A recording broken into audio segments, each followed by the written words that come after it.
Hello, it's Friday the 28th of December. And what are we doing? We're getting ready for our holiday. It's grey, it's wet, it's miserable. Orkney's weather in this time of year is really depressing. And the older I get, the more I struggle with Orkney winters.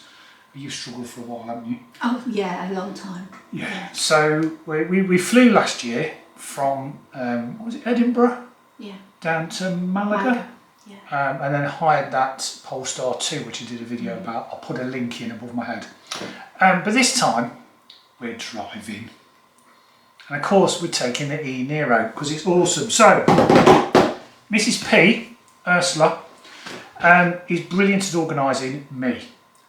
So, take it away. So, when we're on the boat tonight, from here to Aberdeen, what's the next port of call? Where are we staying? The next port of call, let me just put my glasses on. Can you look over the top of your glasses as well? Yeah, okay. Next port of call from Aberdeen the next morning when we get off the overnight boat is Penrith. Right, okay. That's not too far, is it? It is... Oh, I've not written it down. No, it's about a couple of hours drive? Yeah, about 2 hours drive. So we're going to leave here fully charged, so that goes without saying. And then, so we're down to Penrith on the Saturday night, because we get into Aberdeen. So we catch the boat tonight, which is Friday. We get into Aberdeen docks 7 AM Saturday morning. So Saturday night we're at Penrith. I won't interrupt anymore. So just run down the next few. So after we've got up Sunday morning, where are we heading to then? Right, from Penrith we're going to Cambridge. How far's that? That is 231 miles. It's a place called Boxworth, Ramada Hotel. Nice, okay. Yeah. And after that, the next morning, 30th of December, we're travelling to Ashford in Kent. In Kent, okay. Travelodge, 𝐕𝐃 Park, that's 110 miles. Yeah. Then the 31st, we're travelling from Ashford down to the Eurotunnel. Woohoo! So we're going on the Eurotunnel. Which isn't very far. It's only 13 miles. But we've got to get around the M25, yes. And I don't like the M25. No, you left a lot of time. So I've left us a load of time that day to get from the Travelodge in Ashford to the Eurotunnel. Right. Our departure is 12. Brilliant, fantastic. Yeah. So I can hear lots of you saying now on this video, and feel free to comment below. Oh my word, you're stopping so many multiple times. If I had my diesel that did 600 miles to a tank, I'd just drive from Aberdeen all the way down to the port and get straight on the train. And we're retired. I don't want to drive 7, 8, 9 hours solid, okay? So my holiday starts now. Friday night, this is when our holiday starts. So we're in no rush. And life's too short to be racing around all the time. So if you can afford the time, take your time, enjoy the journey. So Ursula's got some nice stops. We've got Monty the dog with us as well. So she's checked out the fact that the hotel is okay with Monty coming into the room. They're all dog friendly. So that's going to be the sort of the mindset of our trip down to the south of Spain. It's not a race. Just enjoy the journey. But what I'm not going to do is I'm not going to plan any rapid charging stops. I went to Paris last year with Drive Electric, and every services, and I mean every services we passed, had a rapid charger, a row of rapid chargers from Fastnet and lots of other providers. So this will be the first time I've done a long trip when I haven't planned anything, because I just want to make this a normal drive. And we're going to have to stop for the dog. We're going to have to stop for ourselves. We're certainly going to have to stop for my bladder if I drink a lot of French coffee. So, you know, it's not a race. We're just going to drive as we would drive if I was driving a hybrid or a petrol car, or dare I say it, if I was driving a diesel. We would stop at these same places. I think we would, definitely. We would, yeah. Anyway, little minor rant, but if you don't agree, leave a comment. Anyway, what do we do when we get over the channel, or under the channel, and we get into France? What's the next port then? Right, so from the Eurotunnel, we're driving to Boulogne-sur-Mer. Boulogne-sur-Mer. which Mer. is only 23 miles Yeah. from the Eurotunnel, but I just wanted to get us south a little bit. Yeah. And then we're staying overnight. There's a really good sort of franchise of hotels in France. They're called the B&B, Français B&B hotels, and they're a bit like travel lodges over here, and they're quite cheap and they're dog friendly. And a lot of them have chargers. This one hasn't, but a lot do. Right. So that's where we're staying, 31st Boulogne-sur-Mer. Then 1st of January, we're driving down to Le Mans. Nice. And having a couple of days there. That was a race one. I Probably think, isn't. I think John would rather like to go and see the museum, wouldn't he? Yes. The Le Mans car museum. So again, another B&B hotel, Français B&B. So on the route down to Le Mans, how far's that from? From Boulogne to Le Mans is 251 miles. Or 4.5 hours. Yeah. That's long enough for us to be in a car. Yeah, it is, for sure, yeah. Cool. So a couple of days at Le Mans, and then on the 3rd we travel to La Rochelle, which is one of my favourite places in France. Yeah. Is that where you spent your misspent youth? A little bit of it, Yeah, yeah. okay. How far's that? And a couple of days there. So from Le Mans to La Rochelle is 176 miles, 3 hours, 3.5 hours maximum. A nice hotel there. They have a charger there at the hotel. Nice. Did you say you've got to pay for parking at the hotel? Yeah, it's £12 a day to park, but it's free charging. So Bobby bonus. it's That's like great. an underground car park. Yeah. So a couple of days in La Rochelle, and then on the 6th we head to San Sebastian, which, as most people know, is just sort of on the border between Spain, France and Spain. Okay.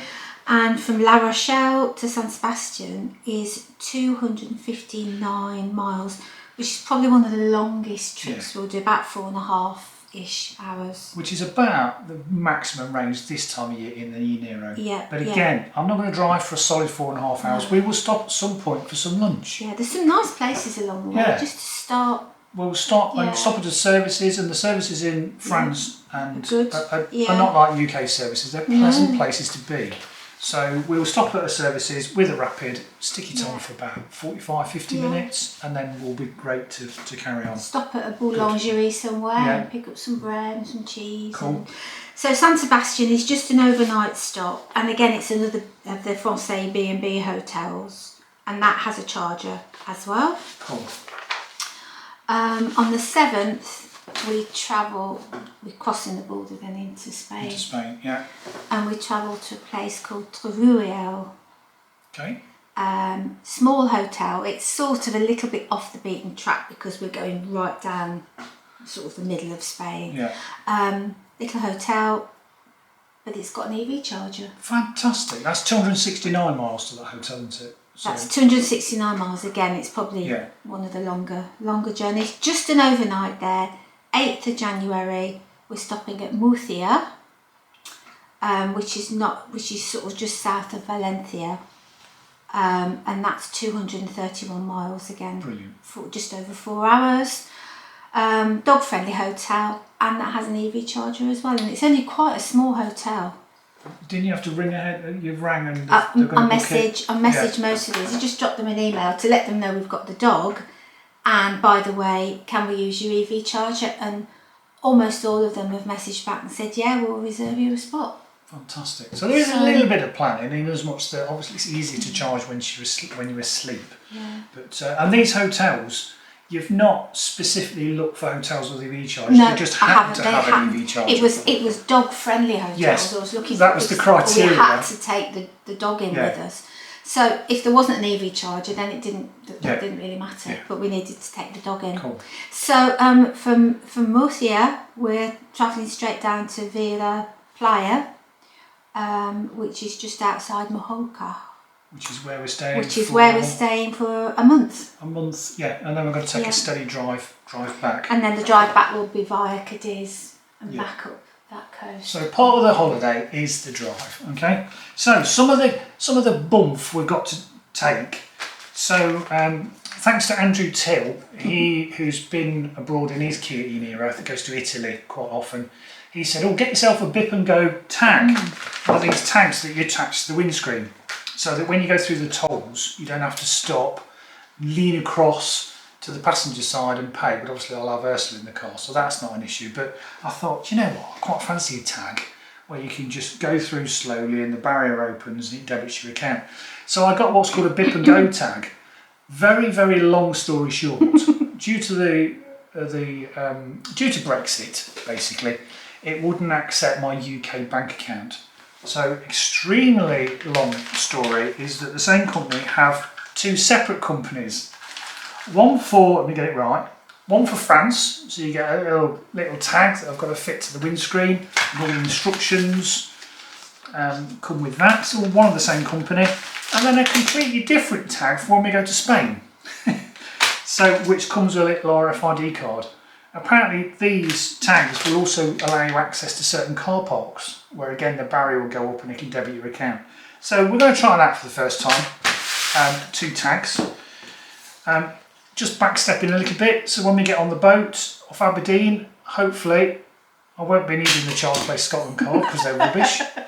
But I'm taking my Electroverse card. I've also got the Electroverse app. Now I'll put a link in the description. If you want an Electroverse card, brilliant from Octopus Energy, you get a £5 credit and we get a £5 credit. So can't recommend enough.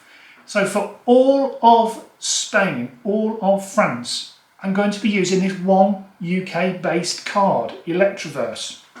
So when I use it, either this or the app, it comes off my electricity bill. So no joining foreign subscriptions for chargers with weird names, and I won't have to use my wonderful multi-language capabilities. You just use this. So that's going to be the trip. So I'm just using one card to charge for the whole trip. What else have you had to make sure we're taking with us? Right, there's certain rules and regulations, particularly for France. They're quite sort of. We need the GB sticker. Oh yes, yeah. Front and back, and also a little one that goes on the. Oh, on the green flash. On the what do you call it? Number plate. Number plate. That's the word. On the number plate. Right. Okay. So yeah, we've had to have that. If you get stopped by the gendarmes in France, they're not. I love France, I love people, but the gendarmes can be a little bit strict with British motorists. Okay, right. So they like to have all your documents with you. So we have to have all the car, so V5, stuff for V5, all the travel insurance, documents. We also have to have in the car. I shan't take it out, but it is actually a red triangle, warning triangle. You have to have the warning triangle. We have to have two high-vis vests. We have to have a light. Oh, do we? Oh, do that. Okay. And they're just the other. They're the other GB stickers. Yeah. Yeah. And also we have to have the dog's documents.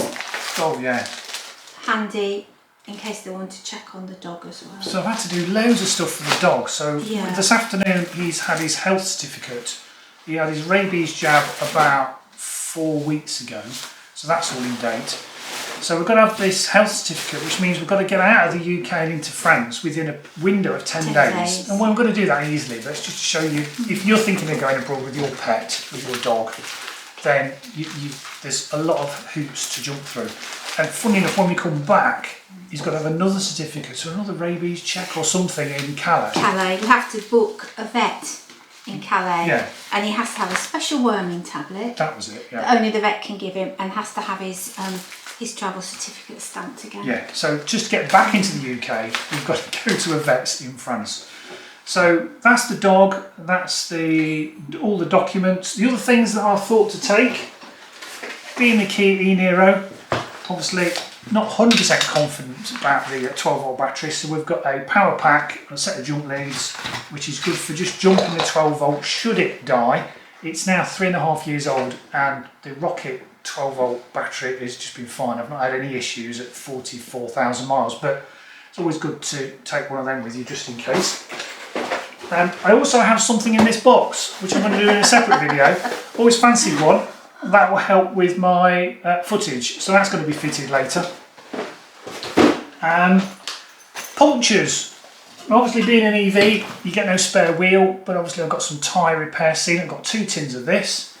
But should it be irreparable, I have bought myself off good old Amazon basically a puncture repair kit, and this is like a rubber mushroom that you can put into the tyre and pull out, and it seals it and you can reinflate it. So I've got basically a proper puncture repair kit if it's a really serious big hole that the tyre weld won't bung up. What else? I think that's it really. What else have you got to say? What else have you bought? Just for me, for travelling, I was really impressed with this. Got it off Amazon. It's a car kettle. Nice. And it plugs into the 12-volt battery / cigarette lighter. Yeah. And you can set it to different temperatures. You can have boiling water to make a cup of tea.